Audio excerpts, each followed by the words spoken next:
नमस्कार, नीतिस्पंदन या चॅनलमध्ये आपले सहर्ष स्वागत आहे।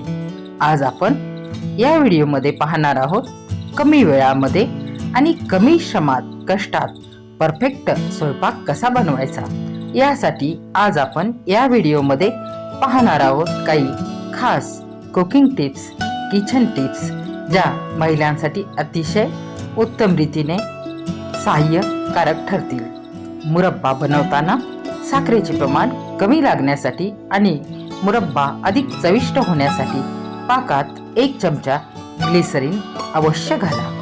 पहा पाक किती सुंदर तयार होईल।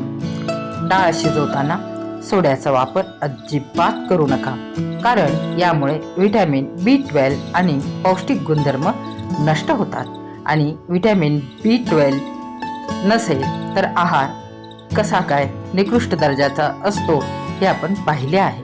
स्टीलची भांडी स्वच्छ करण्यासाठी शॅम्पू पितांबरी मिक्स करून घासा। काळेपणा वजा आलेले डाग सहज निघून जातील, भांडी चमकू लागतील। ॲल्युमिनियमची भांडी घासताना गरम पाण्यात व्हिनेगार मिसळून घासा। चिकटपणा आणि पांढरे डाग भांड्यावरचे नाहीसे होतील। तांबे किंवा पित्तळची भांडी घासताना चिंच किंवा लिंबू मिठात मिसळून घासा। ऑक्साईडचा थर निघून जाईल आणि भांड्यांना नैसर्गिक अशी चमक प्राप्त होईल। प्लास्टिकचे डबे स्वच्छ करण्यासाठी बेकिंग सोड्याची पेस्ट बनवून स्वच्छ करावेत। अन्नाचा वास आणि हट्टी डाग दूर होतील। प्लास्टिकचे डबे स्वच्छ दिसू लागतील। फ्रूट केक बनवताना फळांचे तुकडे आणि सुकामेवा थोडा वेळ मैद्यामध्ये भिजवून ठेवा। असे केल्याने फळांचे तुकडे सुकामेवा तळाशी राहणार नाही, तर तो केकमध्ये सर्वत्र व्यवस्थित पसरलेला असेल। गुलाबजामुन तुपात तळताना त्यात 2 चमचे तेल सुद्धा अवश्य घाला। यामुळे त्यावर तुपाचा थर जमणार नाही, गुलाबजामुन जास्ती तेलकट वाटणार नाही।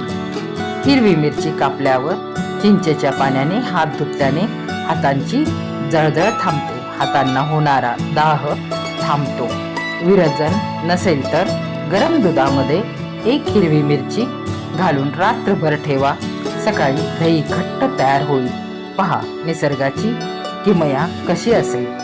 वांगी भाजताना लसणाच्या 2 ते 3 पाकळ्या वांग्यामध्ये टाकल्यास भरताची चव अजून सुद्धा उत्कृष्ट होईल व आपणास खाण्यास ते आवडेल।